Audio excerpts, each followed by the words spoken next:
राज्याच्या एका टोकावरील दुर्गम समजल्या जाणाऱ्या आणि नक्षलग्रस्त असणाऱ्या भागातील एक तरुण राजकारणात उतरतो. राजकारणात येऊन एक एक टप्पे गाठत जातो, एक एक यशाची शिखरं गाठत जातो. अनेकदा आमदार म्हणून निवडायला आलेले आहेत आणि त्यानंतर राज्याचे विरोधी पक्षनेते म्हणून विराजमान झालेले आहेत. केवळ एकच नाही तर तब्बल 2 वेळा त्यांनी राज्याचं विरोधी पक्षनेतेपद आता ते निवडत आहेत किंवा ते त्यावर विराजमान झालेले आहेत. आपण जे बोलतोय ते आहेत राज्याचे विरोधी पक्षनेते विजय वडेट्टीवार यांच्याविषयी. आज दिवाळी सगळीकडे साजरी करण्यात येत आहे आणि या दिवाळीनिमित्त आपण वडेट्टीवार कुटुंबाकडे आलेलो आहोत आणि नेमकं थोडंसं अराजकीय असं म्हणावं लागेल, कारण राजकीय यात काही नाही, राजकारण हे रोजच होत असतं. अराजकीय आपण वडेट्टीवार कुटुंबाशी चर्चा करणार आहोत. सर्वप्रथम विजूभाऊ म्हणून जे सर्वांना परिचित आहेत, सर्व राज्याला परिचित आहे, त्यांच्याशी आपण चर्चा करणार, हितगुज करणार, त्यांच्याविषयी जाणून घेणार. कारण अनेकांना त्यांचा बालपण माहिती नाही आहे. ते बालपण कसं गेलं, बालपण कुठे गेलं हे अनेकांना माहीत नाही. ते आपण आजच्या या चर्चेतून आपण महाराष्ट्राच्या जनतेला आपण सांगणार आहोत. सर, सर्वप्रथम तुमचं पुढारी न्यूजवर स्वागत. धन्यवाद. सर्वांना दिवाळीच्या खूप खूप शुभेच्छा. ही दीपावली आपल्या सगळ्यांना यशाची आणि उत्तम आरोग्याची भरभराटीची जाऊ अशी ईश्वरचरणी प्रार्थना. खरं तर आजचा दिवाळीचा, दीपोत्सवाचा आणि लक्ष्मीपूजनाचा दिवस. लक्ष्मी तर सगळ्यांच्या घराघरामध्ये वास करून सगळ्यांकडे समृद्धी यावी असं प्रत्येकाला वाटतं. पण आम्ही आमच्या जीवनाची सुरुवात खरं तर आत्ता लाडू, चकल्या, पेढा सगळं गोड पदार्थ खायला मिळतं. पण एक वेळ अशी होती की साधा चिवळा सुद्धा नव्हता. फार कठीण. लहानपणापासून आपण विचार केला तर मला वाटतं की बालपण कसं गेलं, कुठे गेलं. सुरुवातीला बालपण 5व्या वर्गापर्यंत माझं बालपण खूप आनंदात. घरात नोकर चाकर, वडील गावचे सरपंच.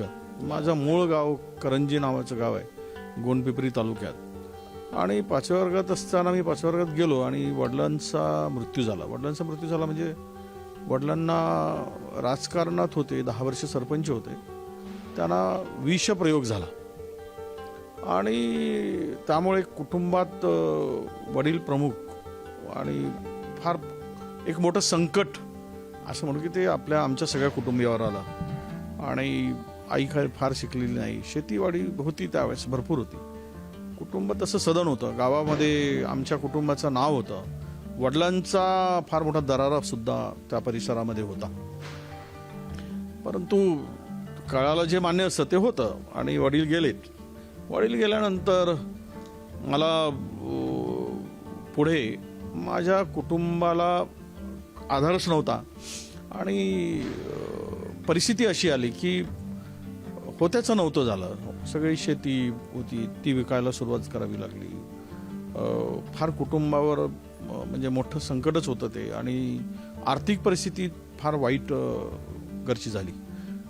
नंतर मी गडचिरोलीला, म्हणजे मी 8वा वर्ग 9व्या वर्गानंतर मला गडचिरोलीकडे माझ्या मोठ्या आईकडे यावं लागलं आणि तिथे 12वीपर्यंतचं शिक्षण झालं माझं. 12वीला मी नापास झालो. खरं म्हणजे त्यावेळेस टायपिस्ट म्हणून काम करायचं आणि मोठ्या आईने खूप मोठा आधारही दिला त्यावेळेस. खरं तर त्यांच्याकडे राहून फार संघर्ष करावा लागला. म्हणजे असं आहे की शिकत असताना तेंदूपत्त्याच्या वर मला हिशोबनीस म्हणून मी गेलेलो आहे.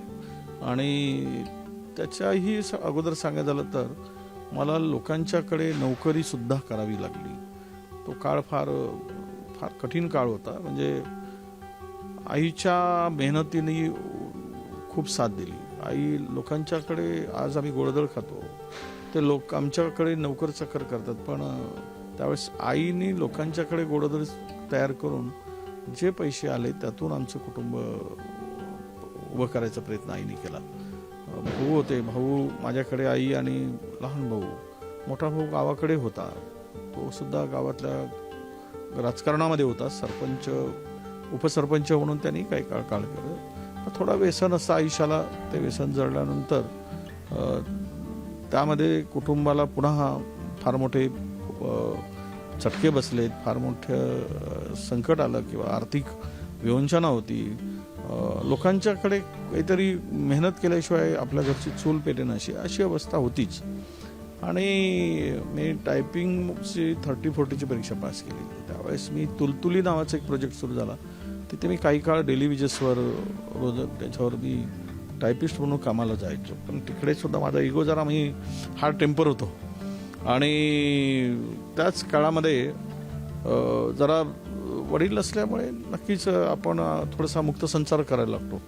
आणि राजकारणामध्ये ज्यावेळेस मी टायपिंग करता करता मला थोडासा अधिकाऱ्यांनी वाकडं तिकडं बोलल्यामुळे मी अधिकाऱ्यांनी शिवेगाळ करून ते सगळं सोडून दिलं. आणि स्वतः मग काय करायचं तर मग बेरोजगारांची संघटना उभी केली. राजकारणातील प्रवेश, समाजकारणातून राजकारणातील पहिला येस बेरोजगार संघटना उभी केली. त्यानंतर एका वृत्तपत्राचा प्रतिनिधी म्हणून मी लिहायला लागलो. ते एक चंद्रपूरचे लोकल पेपर होते. त्याला एक खालसा नावाचा पेपर होता, पुणा होता आणि महासागर होता. अशा काही पेपरमध्ये महासागरला नाही, पण खालसा आणि दुसरं एक दैनिक होतं, म्हणजे साप्ताहिक होता. तिथे मी पत्रकारिता सुरू केली आणि बऱ्यापैकी त्यावेळेस लिहायला लागलो. गडचिरोली जिल्ह्यामध्ये कोणाचं लक्ष नाही, अशा परिस्थितीमध्ये अधिकारी घाबरायचे. ते सगळ्या परिस्थिती बेरोजगारांची संघटना बांधून आदिवासी परिसरामध्ये कामाला सुरुवात केली. बेरोजगारांची संघटना सुरू केली. गडचिरोली जिल्ह्यामध्ये रोजगार त्या काळात फार नव्हता. अत्यंत वाईट आणि गरिबीची परिस्थिती त्या काळात होती. आणि मला आठवतं की मग मी एक भ्रष्टाचार निर्मूलन समिती पुन्हा स्थापन केली होती की त्याच्या तक्रारी काही कामामध्ये त्यावेळेस मजुरांना रोजगार हमीची कामं व्हायची आणि मजुरांना मजुरी अत्यल्प दिली जायची आणि खोटे हात पायाचे अंगठे लावून मस्टर भरले जायचे. त्यावेळेस मॅन्युअल होतं सगळं हाताने. आता तर ऑनलाईन सगळ्या गोष्टी आहेत, त्यामध्ये फार सुधारणा झाली. आणि मग त्या लोकांचा हक्क मारला जायचा. आणि काही ठिकाणी तर कुरखेडा तालुक्यातलं मला गाव आठवत नाही बरोबर, पण एका तालुक्यात तर अशी परिस्थिती होती की तलावच बांधला नाही, पण तलाव बांधल्याचं दाखवलं गेलं आणि सगळे मास्टर काढून तक्रार आली. मग मी त्याच्यावर काम करणं सुरू केलं. अधिकाऱ्यांना किंवा वरिष्ठांना, मुख्यमंत्र्यांना, त्यावेळेच्या सगळ्यांना पत्र लिहायचं आणि त्यावेळेस आपण सांगायचं की इथे अशा प्रकारचा गैरप्रकार चालला आहे, कारवाई व्हावी. मजुरांचा हक्क, रोजगार हमीमध्ये काम करणाऱ्या, जिल्हा परिषदेमध्ये काम करणाऱ्या रोजगार लोकांचा, कामगारांचा हक्क त्यांना मिळवून देण्यासाठी मी सुरू केलं. आणि त्यानंतर मला हे काम सुरू करताना एक पोरवाल नावाची पेपर मिल तयार झाली. ते होती वडसा इथे. त्या युनियनचं अध्यक्षपद माझ्याकडे आलं आणि त्या कामगारांसाठी मी फार ॲग्रेसिव्हली काम केलं आणि जवळपास 5 वर्ष त्या काळामध्ये मी अध्यक्ष म्हणून काम केलं. नंतर 86-87ला मी फार कमी वयामध्ये ते पोरवालचं अध्यक्ष झालो. फार कमी म्हणजे मला वाटतं की साधारणतः 20-22 वर्षाचा असेल.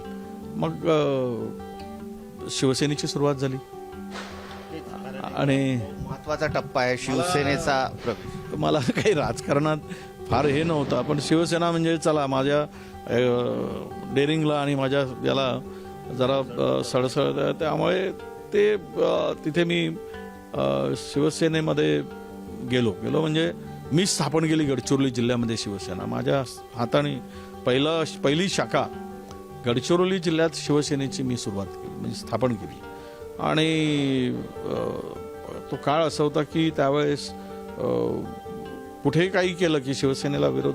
आणि त्यावेळेसचे मला वाटते मुख्यमंत्री शंकरराव चव्हाण होते आणि ते फार हेडमास्तर म्हणून. आणि काय झालं नाही झालं तरी पोलिसांच्या कारवाईला सामोरं जावं लागायचं. प्रचंड माझं छोटंसं घर होतं, म्हणजे घर तर पूर्वी आम्ही किरायाच्या घरात गडचिरोलीत राहत होतो. फार म्हणजे 4 भिंती हेच आमचं घर, 4 लिपलेल्या भिंती, कोळाच्या भिंती, असंच ते घर होतं, तोडकं घर.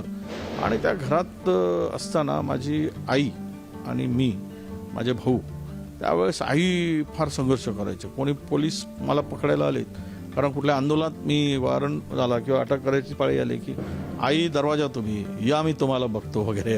आणि काळी घेऊनच ती रणरागिणीचं रूप धरून उभी राहायची त्यावेळेस आणि पोलिसांना घाबरवायचे. म्हणजे इथपर्यंत ती मला साथ देत होती. वहिनींची भेट कशी झाली? असं आहे, शेजारी शेजारी शेजार धर्म, आणि शेजार धर्म पाळता पाळता आम्ही कधी लग्नाच्या वेळी अडकलो तर शेजारी होती, ओळख पाळख होती आणि दिसायला सुंदर होती, त्यामुळे कोणाचंही मन जाईल अशी होती. त्यामुळे आणि असं प्रेम आंतरजातीय विवाह त्यावेळेस. आता 32 वर्ष आमच्या विवाहाला पूर्ण झाले. आणि तर मग विरोध झाला. विरोध स्वाभाविक आहे, सगळा विरोध होतोच, सगळ्यांचा विरोध होता. पण असं म्हणतात की आंतरजातीय विवाह सक्सेस होत नाही, पण ते दोघांमध्ये फार तिने खूप संघर्ष माझ्याबरोबर केला. तिचा संघर्ष पराकुटीचा होता, म्हणजे त्यावेळेस माझ्यावर अनेक केसेस, पण अशाही स्थितीमध्ये सोबत देणं, साथ देणं आणि बेताच्या सगळ्या म्हणजे फार कमी म्हणजे जे काही काम छोटं किंवा आम्ही मग त्यावेळेस मला आठवतं की मी 92ला जिल्हा परिषदेचा कोऑप मेंबर झालो. माझ्याकडे मी शिवसेनेच्या माध्यमातून 90मध्ये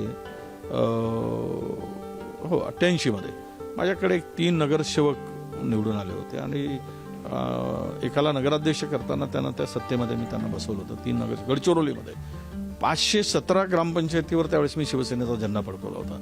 एक आमदार 90मध्ये मला निवडून आलेला होता, त्यांचं नाव होतं हरिराम वरखळे, आणि दुसरा एक विलास कोडाप नावाचा माणूस होता, तो 2000 मतांनी पडला होता.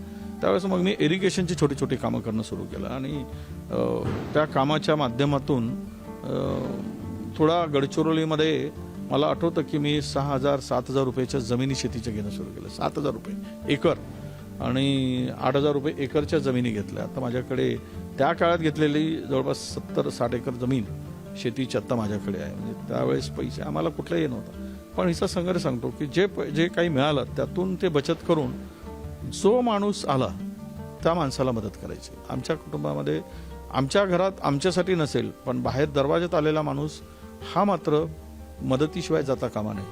तो जेवून गेला पाहिजे. आम्ही एक घास उपाशी राहू, पण आलेल्या माणसाला 2 घास भरवायचा. त्याला कसं मदत मिळेल, त्याला कशी शांती मिळेल, तो कसा समाधानी होईल. रडत येणारा माणूस हसत गेला पाहिजे, आनंदात गेला पाहिजे. ही पहिल्यापासूनची आमची मोहीम होती. मी सुरुवातीपासून सांगत होतो. म्हणजे हिच्याकडे जर 500 रुपये असेल तर 500 रुपयातून गरज पडली तर ते 300 रुपये काढून एखाद्या गरजू माणसाला द्यायचे. तर असे खूप प्रसंग सांगता येईल की त्यावेळेस त्या माणसाला मदत करून त्याला उभं करायचं काम. त्या काळातले 90च्या दशकातले 100-200 रुपये म्हणजे फार मोठी अमाऊंट होत होती. आणि ती कधीच असा विषय काढला नाही की मला होते पैसे ते पण मी काढून देऊन कसं कुटुंब चालवू, कसं घर चालवू, असं कधी तिला वाटलं नाही. आणि ती सहज ते काढून लोकांच्या हातावर द्यायची. आता तुम्ही वहिनींविषयी एवढं सांगताय तर नक्कीच त्यांच्याकडून आम्हाला तुमच्याविषयी जाणून घेणं हे म्हणजे त्याची भरपूर इच्छा आहे की त्या काय विचार करतात, एकूणच कसं पाहता. कारण कुटुंब सांभाळताना आणि समाजकारण राजकारण सतत बाहेर असतील, काय सांगा. त्यांचं तर माझ्यावर खूप प्रेम होतं आणि घरात इतके लक्ष देतात. आता पण एवढे बिझी असले तरी ते सगळ्यात वेळात वेळ काढून सगळ्या फॅमिलीला वेळ देतात आणि किचनमध्ये नेहमी त्यांचं लक्ष असते. किचन विषयी बोलले तर काय काय आवडतं आणि त्यांना सगळंच काही असं तुमच्या हातचं काहीतरी विशेष असं जे तुम्ही बनवत असाल. आम्ही दोघेही मिळून, त्यांना पण आवड आहे बनवायची आणि मला पण. सुरुवातीचा काळ दोघांसाठी संघर्षाचा राहिला असेल, काय आठवणी आहेत किंवा आम्ही तर खूप शून्यातूनच विश्व निर्माण केलं आहे. त्याच्यामुळे आता काय साहेब यांनी सगळं सांगितलंच, पण आता ते सांगितलं म्हणजे खूप कठीण दिवस काढले आम्ही खूप. पप्पांविषयी नाही म्हणजे पप्पांना बघूनच आम्ही सगळे मोठे झालो. एक आदर्श म्हणूनच दोघी आई वडील आमचे आदर्श म्हणूनच त्यांना बघून मोठे झालो आहे. तर कुठे ना कुठे त्यांना बघून काय शिकता येईल, कसं त्यांच्या पावलावर, जसं तुम्ही पावलावर पाऊल म्हटलं, ते पाऊल भरणं कठीण आहे. ते नेहमी एक गोष्ट म्हणतात की देवळात नाही पण माणसात आहे आणि तेच शोधायचं, तू नेहमी प्रयत्न करायचं. जेव्हा तू राजकारणात येशील तेच त्यांनी आम्हाला लहानपणापासून शिकवलेलं आहे. आणि मी तर म्हणजे मी जेव्हा अगदी लहानशी होती, वय पण नाही आठवत किती लहान, तेव्हापासनंच पप्पांसोबत त्यांच्यासोबत दौऱ्यावर जायची. म्हणून 5 वर्षाची असल्यापासून ऍक्च्युली दौऱ्यावर जायची. तर ते कुठे पण फिरायला जायचं तर मला घेऊन जायचं. हातात एक बिस्किटचा पुडा आणि पप्पांसोबत फिरायची मग मी. तर ते बघितल्यामुळे कुठे ना कुठे इंटरेस्ट आपोआप डेव्हलप झाला. त्यांना बघून ते आदर्श म्हणून त्यांच्यासारखं काहीतरी करावं म्हणून ती एक इंटरेस्ट डेव्हलप झाला आणि नक्कीच प्रयत्न चालूच आहे. एवढं सगळं बिझी असताना अभ्यास करायला, पुस्तकं वाचायला मिळतं का? पूर्वी खूप मिळायचं. पूर्वी विधान परिषदेचा किंवा महामंडळाचा अध्यक्ष असताना प्रवास रेल्वेचा होता. रेल्वेच्या प्रवासात मी हातात पुस्तक घेतलं की सगळं वाचून काढायचं. आजही रेफरन्ससाठी अनेक पुस्तकं माझ्याकडे संग्रह आहे. त्यावेळेस आम्ही लायब्ररीमध्ये 2-2 तास 3-3 तास पुस्तकं वाचून मोठ्या ज्यांचे जे चांगले काम होते किंवा चांगले सिनियर आमदार होते, ज्यांची राजकीय विधिमंडळातील कारकीर्द फार मोठी होती, अभ्यासू होती, अशांचे सगळे भाषणं जुने वाचायचं खूप मोठं मला संधी मिळाली. आणि त्यातून कायदे म्हणजे विधिमंडळाचे कायदे ते सगळे अगदी पाठ झाले. म्हणजे रेफरन्ससाठी किंवा भाषणासाठी किंवा सभागृहात बोलताना हे सगळी त्यामधून मला पुढे जाता आलं. पण एक आपल्याला सांगितलं पाहिजे की माणूस अनुभवाने मोठा होतो. आणि अनुभव असा आहे की ठेच लागले की माणूस बघून चालतो असं म्हणतात. तर माणसाचा संघर्ष आणि गरिबी ही माणसाला फार शिकवून जाते. आणि मला ते संघर्ष आणि गरिबी शिकवून गेली की आम्ही दुसऱ्याच्या डोळ्यात पाणी बघितलं की आमच्या डोळ्यात पाणी आलं पाहिजे.